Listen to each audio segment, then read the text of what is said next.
الحمدللہ رب العالمین الصلاۃ والسلام علی سید المرسلین اما بعد فاعوذ باللہ من الشیطان الرجیم بسم اللہ الرحمن الرحیم۔ محترم ناظرین، آج ہم ایک بہت ہی عظیم موضوع پر بات کرنے جا رہے ہیں، ایسا موضوع جو ہماری دنیا کو بھی سنوار سکتا ہے اور آخرت کو بھی سنوارے گا، اور وہ ہے قرآن کریم کو حفظ کرنا۔ اللہ تعالیٰ نے فرمایا وَلَقَدْ يَسَّرْنَا الْقُرْآنَ لِلذِّكْرِ فَهَلْ مِن مُدَّكِرٍ۔ اللہ نے قرآن کو نصیحت اور یاد کرنے کے لیے آسان بنا دیا ہے، تو کیا کوئی ہے جو نصیحت لے؟ یعنی یہ قرآن مشکل نہیں ہے، اگر ہم نیت کریں اور محنت کریں تو اللہ سبحانہ و تعالیٰ آسانی فرما دیتے ہیں۔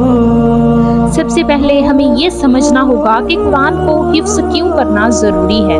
یہ اللہ کا کلام ہے، قیامت کے دن حافظ قرآن کے والد کو تاج پہنایا جائے گا۔ قرآن قیامت کے دن اپنے پڑھنے والے کو یاد کرنے والے کے حق میں سفارش کرے گا۔ رسول اللہ صلی اللہ علیہ وسلم نے فرمایا، تم میں سے سب سے بہتر وہ ہے جو قرآن سیکھے اور دوسروں کو سکھائے۔ قرآن یاد کرنے سے پہلے سب سے ضروری ہے نیت۔ نیت صرف اللہ کے لیے ہونی چاہیے، شہرت کے لیے یا مقابلے کے لیے نہیں۔ اگر نیت خالص ہو تو حفظ آسان ہو جاتا ہے۔ فجر کے بعد کا وقت سب سے بہترین ہے، شام رات کو دہرانے کے لیے وقت نکالیں۔ ایک دن میں 3 سے 5 آیات کافی ہیں۔ زیادہ سبق لینے سے یادداشت بوجھل ہو جاتی ہے۔ جب ہم اونچی آواز میں پڑھتے ہیں تو زبان، کان اور آنکھ تینوں شامل ہو جاتے ہیں، اس سے یاد پختہ ہو جاتی ہے۔ 4 بار دہرانا، ایک آیت کو کم از کم 10 مرتبہ پڑھیں، پھر اگلی آیت یاد کریں اور پھر دونوں کو ملا کر پڑھیں۔ ایک ہی قرآن استعمال کریں، ہمیشہ ایک ہی مصحف قرآن سے یاد کریں تاکہ نظر سے جگہیں بھی ذہن میں بیٹھ جائیں۔ سنانا لازمی ہے، اپنے استاد، ساتھی یا گھر کے کسی بھی فرد کو یاد کیا ہوا سنائیں۔ خود سے پڑھنے سے غلطی کا پتہ نہیں چلتا، بہتر یہ ہے کہ آپ گھر میں کسی نہ کسی کو سنا سکیں، سنا لیں۔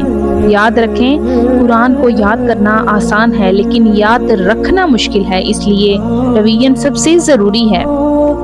روزانہ کی دہرائی، نیا سبق یاد کرنے کے بعد پرانا سبق ضرور دہرائیں، کم از کم پچھلے 7 دن کا سبق دہرا لیں۔ ہفتہ وار دہرائی، ہر ہفتے ایک دن پچھلے سارے اسباق دہرانے کے لیے مخصوص کریں۔ ماہانہ دہرائی میں ہم دیکھتے ہیں مہینے میں ایک بار پورا حصہ جو یاد کیا ہو دوبارہ دیکھ لیں۔ قرآن کو روزانہ پڑھتے رہیں چاہے دہرائی نہ بھی ہو۔ نمازوں میں یاد کیا ہوا حصہ پڑھیں۔ فضول چیزوں سے دل کو بچائیں تاکہ ذہن صاف رہے۔ گناہوں سے پرہیز کریں کیونکہ گناہ یادداشت کو کمزور کرتے ہیں۔ پیارے بچوں، یاد رکھو، قرآن سیکھنا کھیل کود سے زیادہ قیمتی ہے۔ تمہارے چھوٹے چھوٹے قدم جنت کی طرف بڑھ رہے ہیں۔ اگر تم بچپن میں ہی قرآن کو یاد کر لو گے تو یہ خزانہ ساری زندگی تمہارے ساتھ رہے گا۔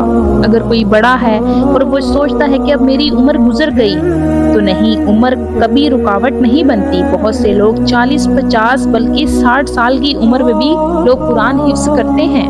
آخر میں ہم دعا کرتے ہیں کہ اے اللہ، ہمیں قرآن کا سچا طالب بنا دے، ہمیں قرآن لفظ بہ لفظ یاد کرنے کی توفیق دے، ہمیں قرآن کے نور سے ہمارے دلوں کو منور فرما، ہمیشہ ہمارے ماں باپ کے درجات قرآن کی برکت سے بلند فرما، اور قرآن کو ہماری زندگی اور آخرت کی کامیابی کا ذریعہ بنا۔ آمین یا رب العالمین۔ پیاری بہنوں اور بھائیوں، قرآن کو یاد کرنا ناممکن نہیں، صرف نیت، محنت اور دہرائی چاہیے۔ اگر آپ روزانہ تھوڑا تھوڑا یاد کر لیں اور مستقل مزاجی سے دہراتے رہیں تو انشاءاللہ عز و جل جلد ہی آپ حافظ قرآن بن جائیں گے۔ تو مجھے امید ہے کہ آپ کو یہ ویڈیو اچھی لگی ہوگی۔ ویڈیو اچھی لگے تو ویڈیو کو لائک کیجئے، پلیز میرے چینل کو سبسکرائب کیجئے۔ ہمیں دیجئے اجازت، اللہ حافظ۔